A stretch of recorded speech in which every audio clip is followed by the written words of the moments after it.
This is the Morning Drive Podcast from Double T 97.3, presented by Cantex Roofing and Construction.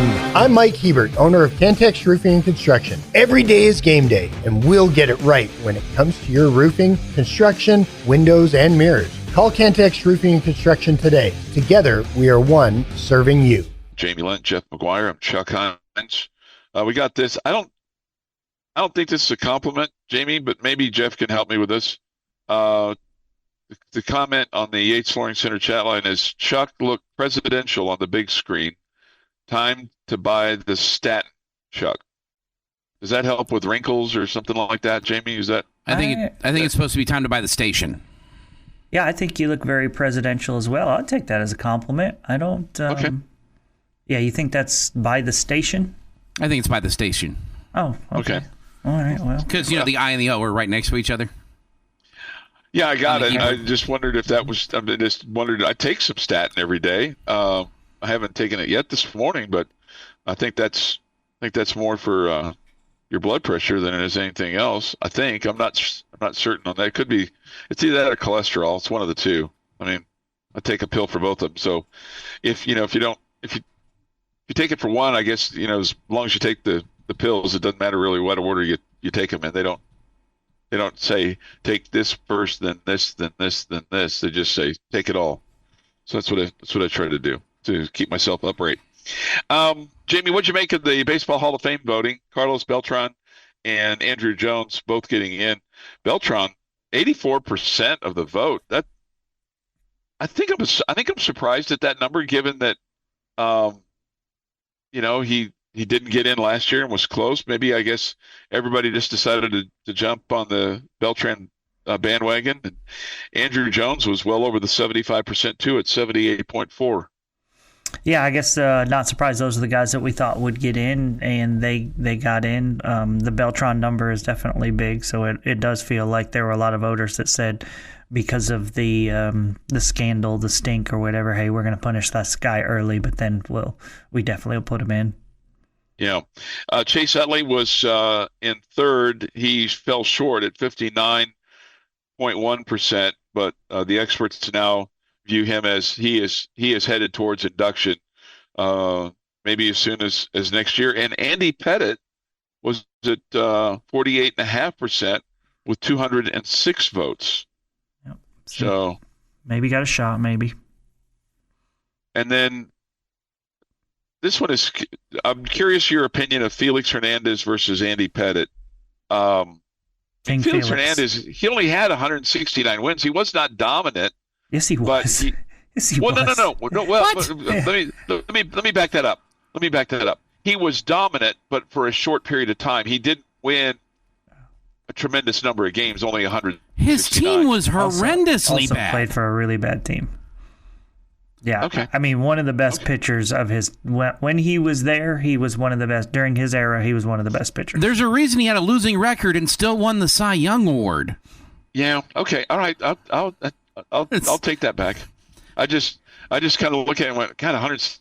I mean, you're both completely right. So that's probably a foul on my part. And if first time for everything. And if nothing else, his reactions with Adrian Beltre mean he should be put in the Hall of Fame. Makes him loved, Jeff. What's wrong with being loved? Yeah, nothing. Okay. All right. I get your point, Chuck, that he didn't win nearly as many games as Andy Pettit, but during his time he was dominant. And again, I think there's you have to factor in the fact that he didn't play on a great team. Yeah. You can't just look at wins for pitchers. That's why a lot of people now just really pay attention to ERA way more than they do the wins. I guess here's my question. And this is, I guess, probably a question for all the baseball writers who get one of these votes.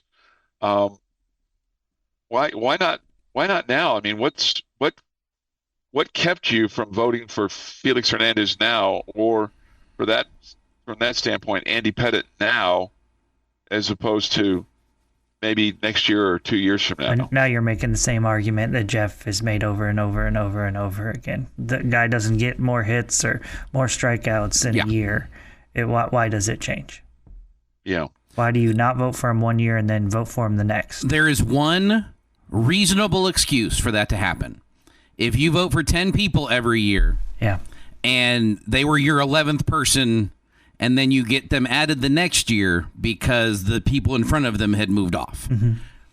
Yeah. Or, Jeff. and I will concede, first year ballot is different. First year ballot Hall of Famer, if you want to leave that, if you want to have your moniker be the only guy's time that I'm going to vote for a guy that's a first time ballot Hall of Fame guy is when he deserves to be on the ballot, be in the Hall of Fame on the first ballot. But after that, from 2 through 10, they need to be on your ballot every time. Hey, let me ask you this: if you only could vote for one, would you vote for Cole Hamels or Felix Hernandez? Felix Hernandez. Yeah. Because the thought is that Cole Hamels, in his initial appearance on the ballot, he got 23.8% of the vote, and the thought is that he is going to eventually make it. And I guess Hernandez is eventually going to make it, but he's going to start going up against other people as well, and people are going to go, well, am I going to go for this guy or am I going to go for this guy? And you wonder if he's going to be able to outlast it before his eligibility on the big ballot expires. And this will make your heart warm, Jamie. Manny Ramirez is now done on the big ballot for the Hall of Fame. This was his final year of eligibility. Man, it's so sad. So sad in the regard that, that dude could swing it. He was a great hitter. Great hitter. You've heard many people before say the prettiest swing ever from the right side of the plate. That dude could absolutely hit. And he just, because of his issues, just turned everybody against him. And you wouldn't vote for Manny Ramirez, I would not. Anybody who got caught cheating after they put the new rules in and all the above, I would not vote for. But you would have voted for Barry Bonds if you'd had a vote. Absolutely. And Clemens. Yeah. And Clemens. Yep. Absolutely. Yeah. Okay. So it'll be interesting to see who else gets in. Is 2 enough? Is that good enough? When you consider all the baseball players, because it feels like the NFL is putting more guys in each year because first of all, there's more players obviously in the NFL than there is in Major League Baseball, but still, you feel like this is a good number? If those are the only 2 they deem worthy, then I don't want them putting people in that just to fill a quota. Fill a quota, okay. Yeah. Your daily dose of sports and fun. This is the Morning Drive Podcast from Double T 97.3, presented by Cantex Roofing and Construction. Today is Wednesday, 21st day of January 2026. Here is Jeff McGuire with this day in sports history. Looking at 1954. For the first time in All-Star history, an overtime period is needed to decide a winner. The Boston Celtics guard Bob Cousy's 10-point overtime scoring burst gave the East a 98-93 win. Cousy wins the All-Star MVP honors. And the next year, the NBA would put home court advantage in the finals on the All-Star game results. Right? That's what we do. Okay. No? I think that was a joke. Okay. I understand. That was sarcasm. And then when we were still having some issues, we add an extra offender, right? So when you in overtime, you get a 6th guy at the other end of the court, right? Oh, a 6th attacker. Yeah. 1973. I made fun of the Pro Bowl yesterday being in Kansas City. Figure it's only fair to do it here. 23rd NFL Pro Bowl takes place in the luxurious and, holiday event-filled Texas Stadium in Irving, Texas. AFC beats the NFC 33-28. O.J. Simpson is the MVP. How about that? 1990, John McEnroe becomes the first player to be expelled from the Australian Open. Apparently the rules had changed from 89 to 90, where it used to be warning, point, fault for when you get disqualified, and it just went to warning, point, fault. He thought he had another thing before he got kicked out. That's what he said anyway in the press conference. I would say maybe when you get the warning, you shut up. But hey. How many warnings did it take for you growing up as a kid before you shut up? Was it like who gave the warning? Your mom. One. What about your dad? Less than one. I grew up when corporal punishment was still allowed. 1992. Bill Cowher becomes the head coach of the Pittsburgh Steelers, becoming only the second head coach of the team since 1970. Who do you think is going to be the fourth? Do you think it's somebody outside the organization? That probably is or outside the Pittsburgh Steeler family, so to speak. I don't know. I think they know, but I don't know. Man, I feel like there are all these jobs are open, and I just don't feel like there are a ton of great candidates. Yeah, I wonder if there's a college coach that is being talked to that might surprise us somewhere. 1998, senior Corey Carr, the Big 12 scoring leader, has 31 points as Texas Tech beats Kansas State 79-76 here in Lubbock. And in 2019, Golden State guard Klay Thompson sets an NBA record by making threes in the first 10 attempts from three-point range as the Warriors beat the LA Lakers 130-111. Thompson scores 44 points in the game. Happy New England Clam Chowder Day.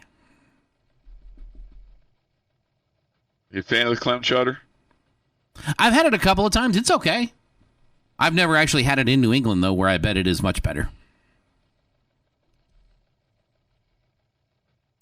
Happy birthday to Gina Davis, who, as we all know, quit baseball because it was hard, and then we hear the famous line, the hard is what makes it great.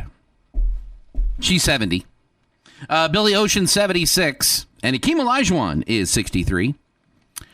I actually heard the greatest compliment ever to the Houston Rockets with regards to Akeem Olajuwon. When we talk about Michael Jordan in his draft, what's everybody say? Should have taken Jordan number one. Well, it was Portland at picking it 2 was where Jordan. Everyone's like whoever Sam Bowie. Bowie.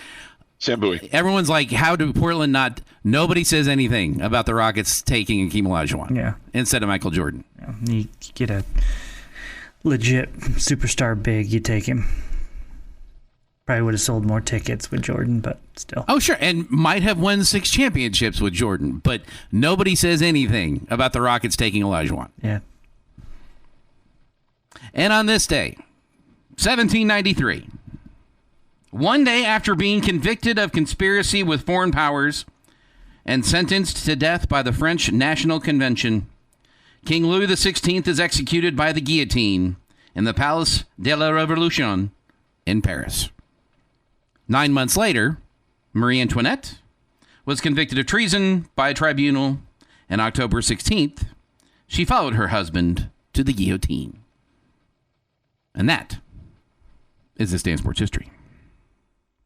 This day in sports history. Thank you, Jeff. 6:50 this morning here on the Morning Drive. So just thinking about that, if you had committed a crime that was going to result in your death, would you rather be shot, hung, electrocuted, given the shot, or the guillotine?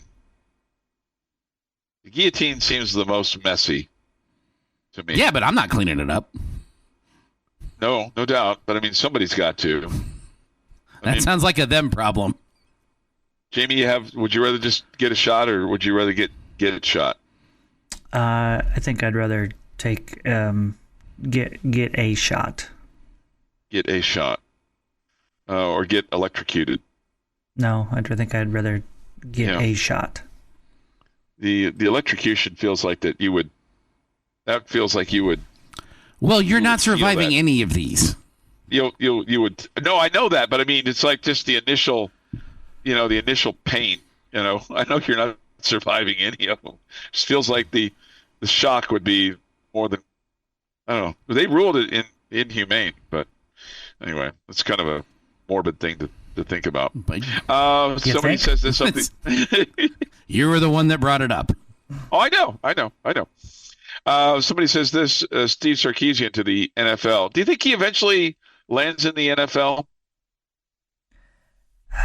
It seems like he has some interest in the NFL, so I think it's a possibility. Let me ask you this. Do you think a Power 4 college football job that's being funded is a better job than going to any NFL job? Or is any NFL job still better than a college job? Or is it just so two different things that it's impossible to compare? It depends on the person and what they want, which part of it they enjoy. Yeah. Yeah. I mean, they both have their pros and cons, right? Mm-hmm. Mm-hmm. I feel like the NFL has become the shorter shelf life. I feel like at one point in time, the NFL was a safe place for, let's just say 3 to 5 years.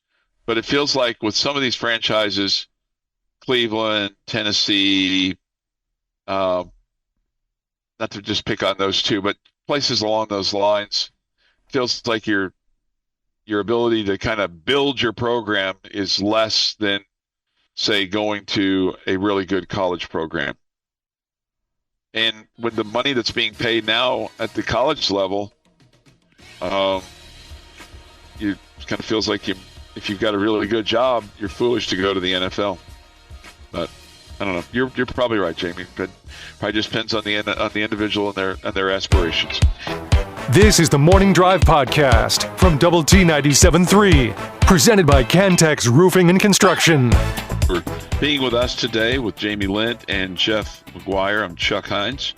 The Yates Flooring Center chat line remains open. Go to doublet973.com for that, on the mobile app. Visual Edge IT hotline is open too at 806-771-0973. All right, Jamie, final top 25 poll came out yesterday. Obviously, Indiana 1, Miami 2, Ole Miss 3, Oregon 4, Ohio State 5, Georgia 6th, and Texas Tech 7th, just ahead of A&M, Alabama, and Notre Dame in the top 10.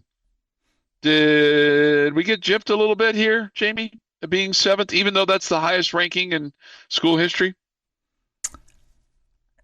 I don't think so. Just because, you could make a little bit of an argument, but aren't all the teams in front of us, didn't they either go farther than us or the same level? Yeah, it's just that. Right? Yeah, you had a bye, and Ohio State didn't. Right? Am I right on that? No, Ohio State had the bye and then lost to Miami. Then lost to Miami. Okay. And Georgia had a bye as well. And then lost to Ole Miss. And then we had the bye and lost to Oregon. And maybe who's the 8th team they put in there? A&M, and they lost to Miami in the first round. They did not have a bye. Right. I got no issue with it. You got smoked in your game. Yeah, you would have to say got beat the worst, right? Yeah. Yeah. Of those games. Okay. Yeah. Okay. I mean, both of you guys make good points. I just kind of looked at that and went, you know me, man. It's that NGE gene that I've got in me. That's just. I'm not that sure I'd be upset about being 8th with how everything finished out. So being one above that, I had no issues whatsoever. Yeah, I guess you could say, they didn't give you a lot of respect or whatever, but unfortunately, with your performance, you kind of didn't earn it.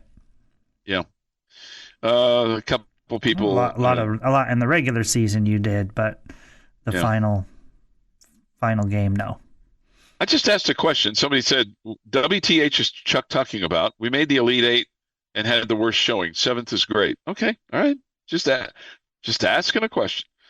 This seventh is good because we got shut out in a one and done. Yeah, no, you're not wrong. I mean, and the point you guys make about, we had the worst showing. I mean, and it's just it is what it was. What it was. There. As I look back at it now, I wish so much that we did have a first round game, just so we have like positive memories from the college football playoff. Right now we don't. It was just a beatdown. Yeah, I think obviously your positive memory is winning the Big 12 and what happened that day in Arlington, and you just kind of shut out what happened. In fact, that hey, we made the playoffs. That's good, and now you got to work on taking the next step and hoping that you can be Indiana. Right? Right. That you could take that next step and then take that one giant leap and get to the top of the heap and be where they are at 16-0 and the national champions. So, and they got all the first place votes, and they should have. So, there's nobody that said, you didn't deserve to go 16-0. No baseball writers voting in that poll. That's right. That's right.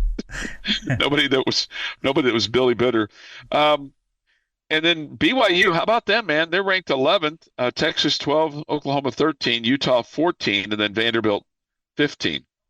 So, and then TCU sneaks in at number 25 and Houston at number 22. I got to think the Houston people feel, I wonder how far they think they can go. I mean, they went 10-3. That's got to be about as good as it's going to get for those folks, right? Yeah, and they're I believe in a lot of the way too early top 25s. People have them in there as well, so it feels like trending in the right direction. And maybe the thing that kept that coach there is his age, but who knows? Maybe college programs now go, okay, well, 65 or I think he's 64. No, still. He can still build. Obviously, what he did there in Houston and what he did down in New Orleans was really, really good. So it's they had obviously had a very positive year. So we'll see. Somebody says this: Alabama's 38-3 drubbing was a worse showing than Tech versus Oregon. At least Tech's defense showed up. Nobody showed up for Alabama. That's why they are behind Texas Tech. Okay. I can agree with you, Texter. Yeah, you're right. Yeah. That was worse than ours, and they're ranked behind us. So they got it right. Yeah, that's fair enough. Yeah, because at least our defense played really well. Absolutely. 7:21 this morning here on the morning drive. If you missed it last night, Texas Tech winning over Baylor 92-73. The Red Raiders with a first half record 14 threes in the ball game. They would finish with 17. Okay, so if you're picking this game apart a little bit, is it disappointing you only got 3 in the second half, or is like, hey, at some point in time it's going to cool off, right? Yeah, you knew it was going to cool down at one point, but I absolutely wanted to see us break the record. Yeah. So I was just a little disappointed that we ended up right on 17, but not disappointed in like, man, you guys weren't good. It was just, would have loved to see us break the record. So does this win last night make you feel better about Saturday against Houston? No. No. I think it's a different beast you got on Saturday. I understand, but I mean, I feel like, okay, this is just me, but I feel like this team hasn't reached its peak yet and continues to play better every game. For the most part, I feel like you're trending in that direction. The second half against Colorado would kind of be the outlier of that. And slip-ups happened, and you still found a way to win, so that's good.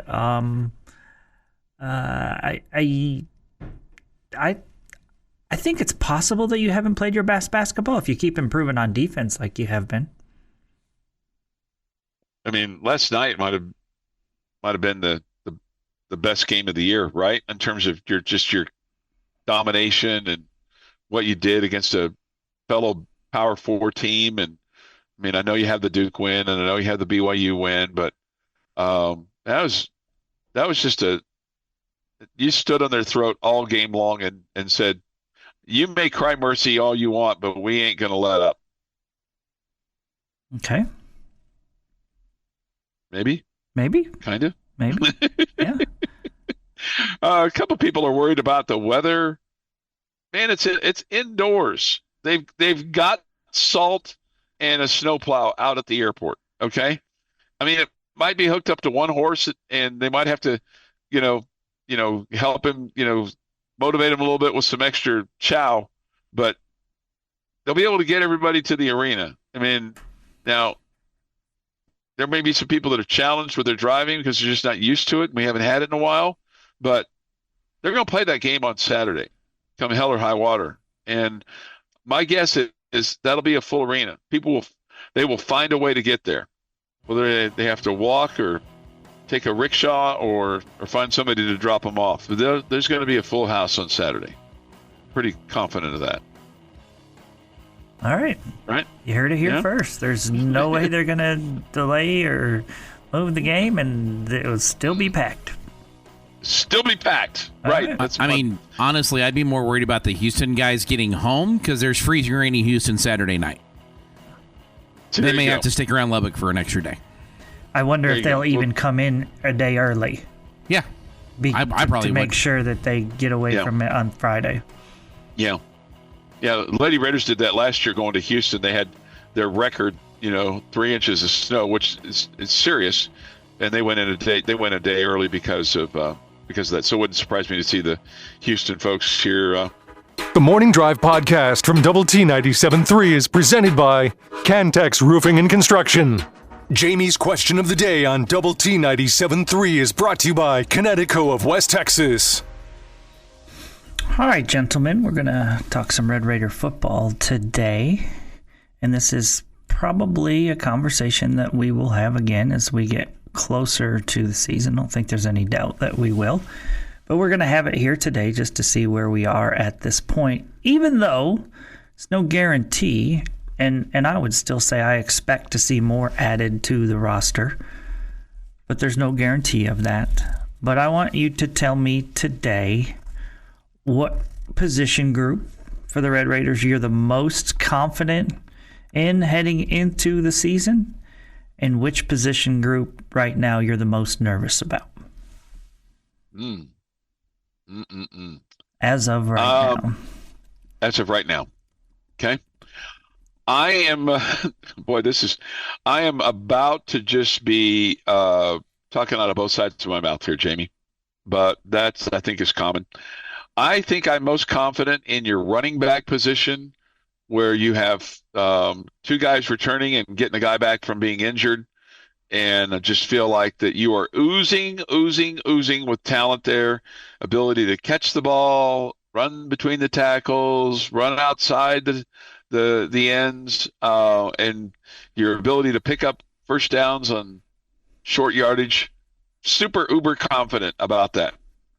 Okay. If you have to, okay. So now the position that I'm concerned about is the offensive line, because I feel like that while you were better, you still need to be even more better in order to win a college football playoff game. You've proven that you can win a Big 12 championship and not be great, but in order to be very, very good or even be at the top of the heap, your offensive line has to be almost as good as your defensive line, and that's where my concern is. Okay. Chuck had 2 really good answers. Bravo, Chuck. Really good answers. Those are the first 2 answers I thought of on both of those 2 things. But just to have a different conversation, I'm going to go quarterback most confident in with your incoming. You've got the number 1 quarterback in the transfer portal. We saw what he did in the Big 12 last year. Ready to go. Super hyped. Let's go. And for the flip side of that, you haven't gotten a number 1 wide receiver yet. And you need somebody for him to throw to in that number 1 position. You don't have it yet.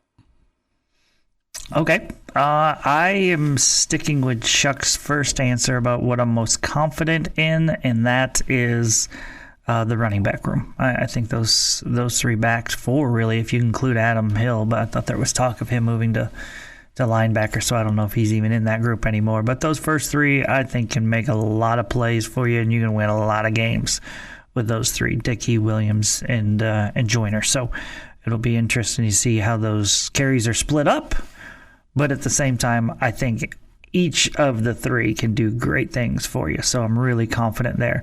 The area that I'm most concerned, or the position group that I'm the most concerned with right now, is safety. I think we lost a great one in Cole Wisniewski this year, and then we didn't really replace him. And that is where I get a little bit nervous, feeling like, hey, he was a great player for you, both in pass defense and run defense, and you really haven't found anybody to fill in for that spot. So I think Wisniewski is a tough guy to replace, a great leader on that team, all the above. So I'm a little bit nervous about the safety position. Okay, I thought about quarterback, Jeff.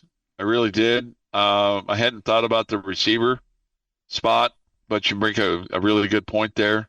So anyway, I think all those are pretty good answers. And Jamie, that's a not necessarily outside the box, but that's a little deeper thinking there with regard to the safety spot, and because he was really good for you this past, maybe underrated in terms of probably so, because of all the accolades that the defensive line got with Lee Hunter and obviously Jacob Rodriguez and all those guys. Wisniewski, he made some really good plays for you, and it's too bad you only got him for a year. But I do feel like really good.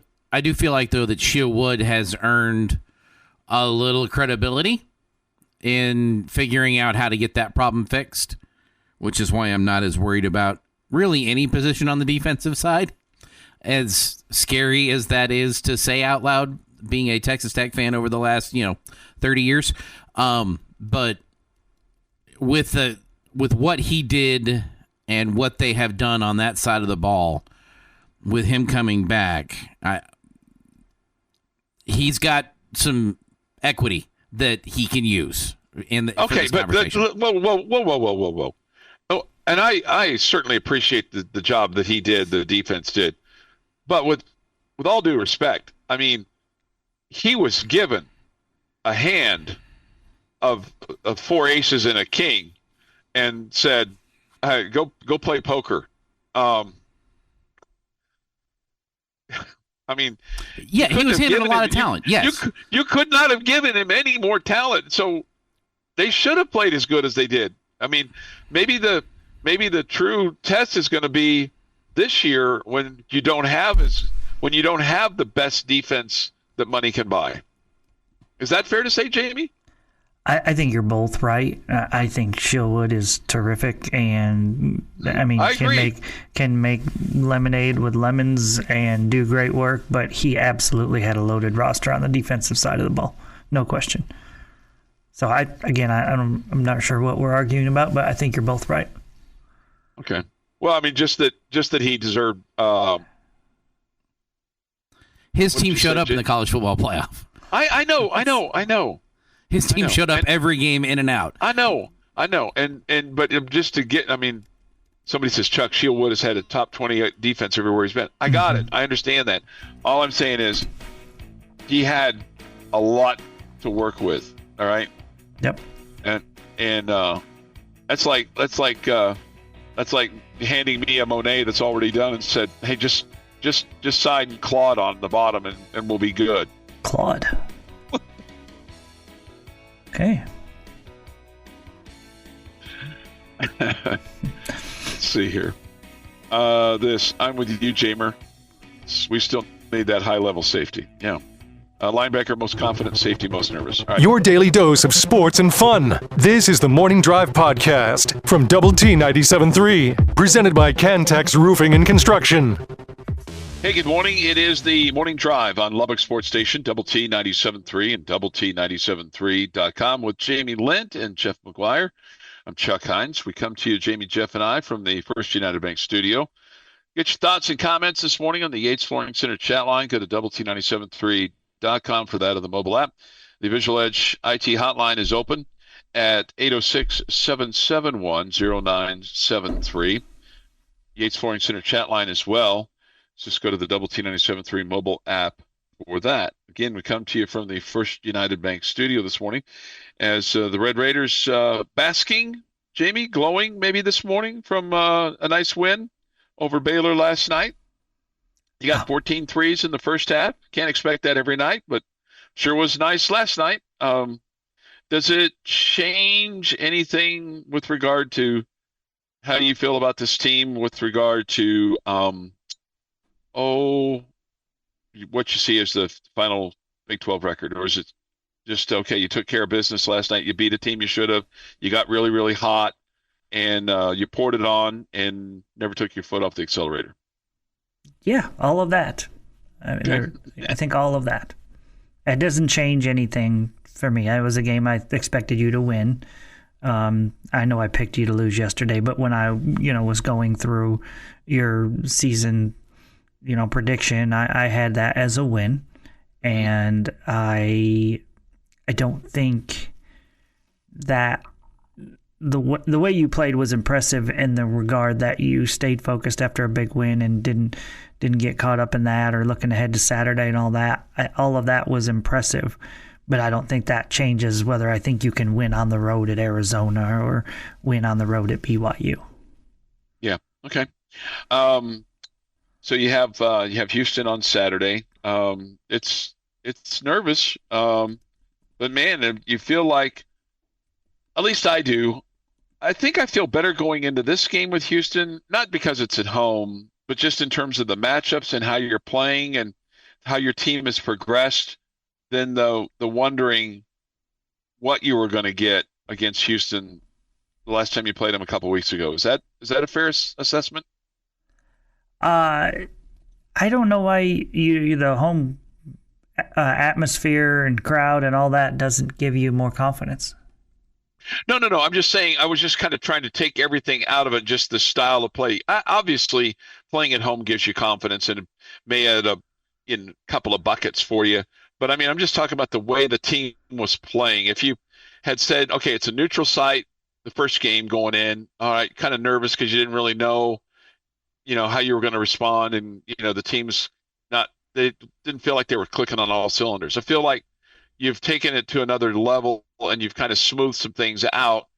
And so that you're just mano a mano, you're playing much better than you did a couple of weeks ago. So obviously the home court advantage helps you immensely. I think you're playing a little bit better defensively. I thought you played really well in the Houston game. Remember, you led most of the night.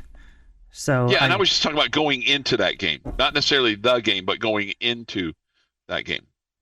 Maybe I'm overthinking it. I don't know. I think you were playing well then. I think you're playing better defensively now, and offensively, we're just on fire last night. So you have to say that you're playing well offensively too. Hope we didn't use up all of our threes in last night's contest. But the fact that you're playing at home, the fact that you led that game, and that it was a close game, and you could have won it on the road. Both of those things are what give me confidence heading into this game. Okay. All right. So we got Tech in Houston on Saturday, and we'll have coverage at 4:30. The tip is at 5:30. What's your confidence level for tonight's Lady Raider game against BYU? 60%. Mm-hmm. Does the concerning thing, like the rebounding and their offensive philosophy, Jamie, is paint to great. So they want to get 2 feet in the paint, and then they're going to determine if they're going to go forward to the rim or if they're going to kick it out to somebody to catch to get an open three. To me, the rebounding thing is a huge concern, because that's been kind of an Achilles heel, and it certainly was the other night against Kansas State. And man, you just got to fight harder for those rebounds tonight in those loose 50-50 balls. You just got to want it really, really a lot tonight to go get those rebounds and try to battle inside. Yeah, you definitely have to play better in the lane than you did on Saturday, where you were just dominated. So clearly, those kind of things that you're talking about there, whether it's rebounding or second chance points or just points in the paint, all of those are the key things that I'm sure that you'll be looking at tonight, and you and Mark will be thrilled with or bemoaning if you lose the game. You're probably going to be looking at those stats. Yeah, we'll be bemoaning. BYU is coming off of a loss to Baylor at home. They lost 69-58. They did not get out to a good start. They trailed by 10 at the end of one. And that is something to consider for tonight's game, Jamie. The first half for the Lady Raiders and the first half for Baylor, or for BYU rather.